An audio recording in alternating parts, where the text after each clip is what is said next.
Hi friends, welcome to my channel Deepali's Cooking and etc. তোমরা সবাই কেমন আছো? নিশ্চয়ই খুব খুব ভালো আছো। আমিও মোটামুটি আছি। তো দেখো আবার চলে এলাম একটা রেসিপি নিয়ে তোমাদের সঙ্গে। তো দেখো এখানে ঢ্যাঁড়স নিয়ে নিয়েছি, আর এই গ্রীষ্মকালে তো খুব সুন্দর নরম নরম ঢ্যাঁড়স পাওয়া যায়। তো এই ঢ্যাঁড়সগুলো নিয়েছি, ঢ্যাঁড়সগুলো খুব ধুয়ে পরিষ্কার করে নিয়েছি। কেননা আমি ঢ্যাঁড়স ধোয়ার পরে মানে কাটার পরে ধুই না, কেননা কাটার পরে ধুলে ওর যে হরহরে ভাবটা আর একটু বেশি হয়ে যায়, তাই আগে ধুয়ে তারপরে কাটি। আর এখানে দেখো আমার মেয়ে বলল, তোমরা তো সবাই জানো আমি নিচে বসে কাটতে পারি না, তো মেয়ে বললো মা আমি কেটে দেবো। তাই আমি উপরেই কেটে নিতাম, কিন্তু ও বললো আমি কেটে দেবো। দিয়ে মেয়েই কিন্তু ঢ্যাঁড়সটা মুঠিতে কেটে দিচ্ছে। তো মেয়ে অনেক দিন পরে মেয়ের ভিডিওটা কাটার আনাজও প্রত্যেক দিনই প্রায় আমাকে কেটে দেয়, কিন্তু একদিন বললাম আজকে তোর ভিডিওটা আমি একটু করে নিই, তাই করে নিচ্ছি। তো এই সময় বলে রাখি, পুরনো বন্ধুদের অসংখ্য ধন্যবাদ, তোমরা আমার সঙ্গে আছো, এইভাবে সারা জীবন আমার সঙ্গে থেকো। আর নতুন বন্ধুদের বলছি, যারা আমার চ্যানেলটা ভিজিট করতে আসো তারা আমার চ্যানেলটাকে সাবস্ক্রাইব করে থেকে যেও, আর বেল আইকনটা অবশ্যই ক্লিক করে দিও, যাতে আমার ভিডিওগুলো দেওয়ার সঙ্গে তার প্রথম নোটিফিকেশান তোমাদের কাছে চলে যায়। তোমরা আমার সঙ্গে থাকো, সারা জীবন আমিও তোমাদের সঙ্গে আছি। আর হ্যাঁ, এখানে ঢ্যাঁড়স দিয়ে একটা অন্যরকম রেসিপি বানাবো, তাই চলে এলাম রান্নাঘরে। আর অবশ্যই বরাবরের মতো ভিডিওটা আমার ছোটো হবে, তোমরা কিন্তু পুরোটাই দেখো, কেউ কিন্তু স্কিপ করে দেখো না। আর একটা মিষ্টি কমেন্ট অবশ্যই করো, কমেন্ট পড়তেও আমার খুব ভালো লাগে, আর কমেন্ট ধরে ধরে তোমাদের কাছে যেতেও আমার খুব ভালো লাগে। আর যেটা বলছিলাম যে যদি তোমাদের এই রান্নাটা ভালো লাগে, দেখে খাওয়াতে তো পারবো না, যদি দেখে ভালো লাগে অবশ্যই তোমরা একবার রান্না করে খেও। তো আমি যেহেতু পরে ভয়েস দিচ্ছি তাই বলতে পারছি, খেতে কিন্তু দুর্দান্ত হয়েছিল, একবার অবশ্যই কিন্তু রান্না করে খেও। আর এখন তো ঢ্যাঁড়স প্রচুর পরিমাণে পাওয়া যাচ্ছে, আর অবশ্যই বন্ধুবান্ধব আত্মীয়স্বজনদের সঙ্গে শেয়ার করো, যাতে তারাও এইভাবে একটা সুন্দর ঢ্যাঁড়সের রেসিপি বানিয়ে খেতে পারি।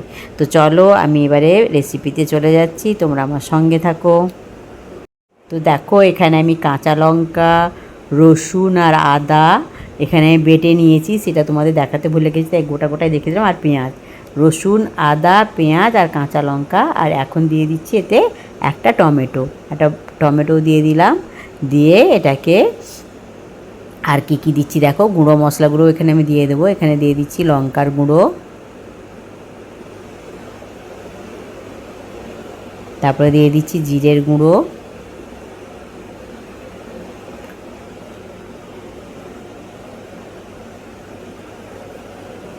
তারপরে দিচ্ছি ধনের গুঁড়ো,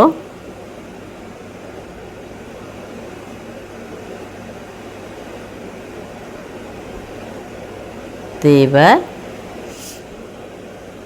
দিয়ে দিচ্ছি গোলমরিচের গুঁড়ো। এবারে এটাকে আমি একটা পেস্ট বানিয়ে নেব।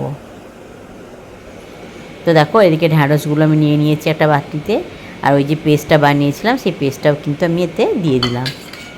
দিয়ে আর কি দিচ্ছি দেখতে থাকো। বললাম না এটা হচ্ছে হাতে মেখে ঢ্যাঁড়স, তো হাতে মেখে ঢ্যাঁড়সের তরকারি করছি। তো তোমরাও কিন্তু এইভাবে একবার হাতে মেখে ঢ্যাঁড়সের তরকারি করতেই পারো। আর দেখো কিছুটা পেঁয়াজ আমি বেটে দিয়েছিলাম, আর কিছুটা পেঁয়াজ একটা পেঁয়াজ বেটে দিয়েছিলাম, আর একটা পেঁয়াজ যে তোমাদের দেখিয়েছিলাম ওটা আমি কুচি করে নিয়েছিলাম, তো কুচি পেঁয়াজও এখানে আমি ব্যবহার করলাম। আর দেখো পরিমাণ মতো নুন দিয়ে দিচ্ছি, পরিমাণ মতো হলুদ গুঁড়ো দিয়ে দিচ্ছি, আর দিয়ে দিচ্ছি কাঁচা সর্ষের তেল। তো এই রান্নাটায় কিন্তু তোমরা অবশ্যই কিন্তু সর্ষের তেল দিয়েই করো। আর এখানে দেখো যে পাত্রটা আমি বেটেছিলাম ওটা ধুয়ে আমি অল্প একটু জল দিয়ে দিলাম, দিয়ে এবার এটাকে আমি হাত দিয়ে ভালো করে মেখে কিছুক্ষণের জন্য ম্যারিনেট করতে রেখে দেবো। তো তোমরাও কিন্তু এইভাবে করো, খেতে কিন্তু দুর্দান্ত হয়। দেখো আমি হাত দিয়ে ভালো করে মশলাগুলো ঢ্যাঁড়সের সঙ্গে মাখিয়ে নিচ্ছি, নিয়ে একটুক্ষণের জন্য আমি এটা রেখে দেবো। তারপরে দেখো চলে এসেছি কড়াই নিয়ে, তো কড়াইটা আমি গ্যাসে বসিয়ে দিয়েছি, দিয়ে সর্ষের তেল দিয়ে দিলাম। তো এই রান্নাটা আমি সর্ষের তেলেই করবো পুরো। তো তারপর দেখো দিয়ে দিলাম কিছুটা 5 ফোড়ন, আর দিয়ে দিচ্ছি একটা শুকনো লঙ্কাকে কেটে দিয়ে দিলাম, এটা একটু ভেজে নেব। তো দেখো আমার 5 ফোড়ন আর লঙ্কাটা ভাজা হয়ে গেছে। এবার যে ম্যারিনেট করে রেখেছিলাম ঢ্যাঁড়সটা ওটা আমি এখানে দিয়ে দিলাম কড়াইতে। এটাকে একটু ভালো করে নেড়ে নেব। এটাকে এখানে কিন্তু একটু ভালো করে কষিয়ে নিতে হবে, যাতে ঢ্যাঁড়সের যেটুকু মানে হড়হড়ে ভাবটা আছে ওটাও চলে যাবে, আর মশলাগুলো একটু ভাজা হয়ে যাবে। তাই এটাকে ভালো করে একটু, তবে বেশি হাই আঁচে দিলে চলবে না, মিডিয়াম আঁচে রেখে ভালো করে এটাকে খুন্তি দিয়ে নেড়ে নিলে কেননা হাই আঁচে দিয়ে দিলে কিন্তু আবার পুড়ে যেতে পারে। এই মশলাটাকে একটু কষিয়ে নিতে হবে, আর তার সঙ্গে এই যে ঢ্যাঁড়সের যে হড়হড়ে ভাবটা ওটাও কিন্তু চলে যাবে। তো দেখো সেটাই আমি করছি, এটা একটু ধৈর্য ধরে করতে হবে। তো দেখো অনেকটাই হয়ে এসছে, আর একটু হবে, তোমরা দেখে নিশ্চয়ই বুঝতে পারছো অনেকটা শুকনো হয়ে এসছে, আর একটু বাকি আছে। আর ঢ্যাঁড়সের কালারগুলো দেখো খুব সুন্দর আছে, আর যেহেতু আমি ঢাকাটা খুলেই রান্না করছি তাই কিন্তু ঢ্যাঁড়সের কালারটা আরও বেশি ভালো লাগছে। এটা যতদূর সম্ভব ঢাকা খুলেই করার চেষ্টা করো, ঢাকা চাপা বেশি দিও না, তাহলে কিন্তু কালারটা চেঞ্জ হয়ে যাওয়ার চান্স থাকবে। তো দেখো এখানে একদম শুকনো হয়ে এসছে প্রায়, তো এই সময় আমি একটু ঢাকা চাপা দিয়ে দিয়েছিলাম, তো কিছুটা দেখো জল ছেড়ে দিয়েছে অল্প করে। তো আমি এখানে একটু জল দিয়ে দিলাম ঢ্যাঁড়সটা সেদ্ধ হওয়ার জন্য।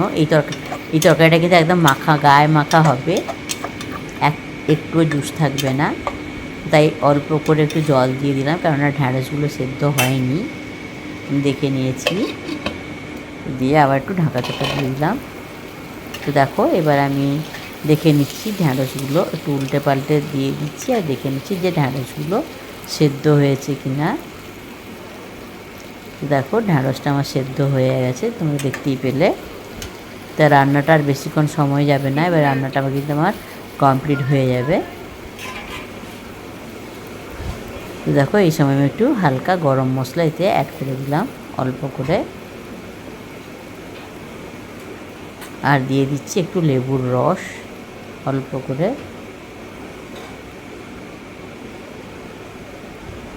এটা কিন্তু অবশ্যই তোমরা দেবে যদি রান্না করো, লেবুর রস লাস্টে একটু দিও, আর একটু অল্প গরম মশলা দিয়ে দিও, তাহলে এর টেস্টটা আরও সুন্দর হয়ে যাবে। তো দেখো সুন্দর হয়ে গেছে রান্নাটা, দুর্দান্ত লাগছে। তো দেখো আমার রান্নাটা কমপ্লিট হয়ে গেছে।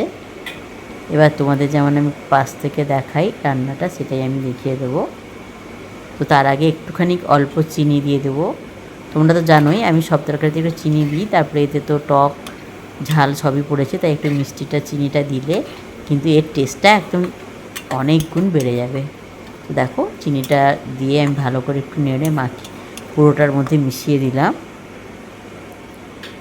কেমন লেগেছে রান্নাটা অবশ্যই কিন্তু তোমরা একটা কমেন্ট করে জানিও, দিলে আমি খুবই খুশি হব।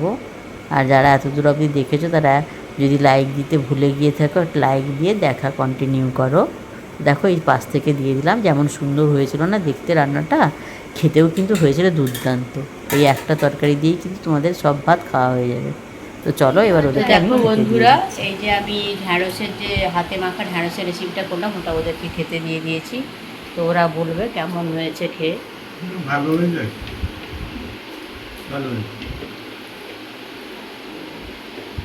মেয়ে এখন শাক ভাজা দিয়ে খাচ্ছে, তারপরে খেয়ে বলছে।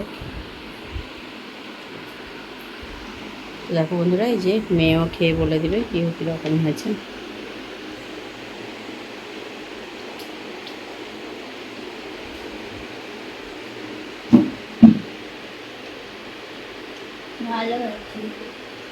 ভালো হয়েছে।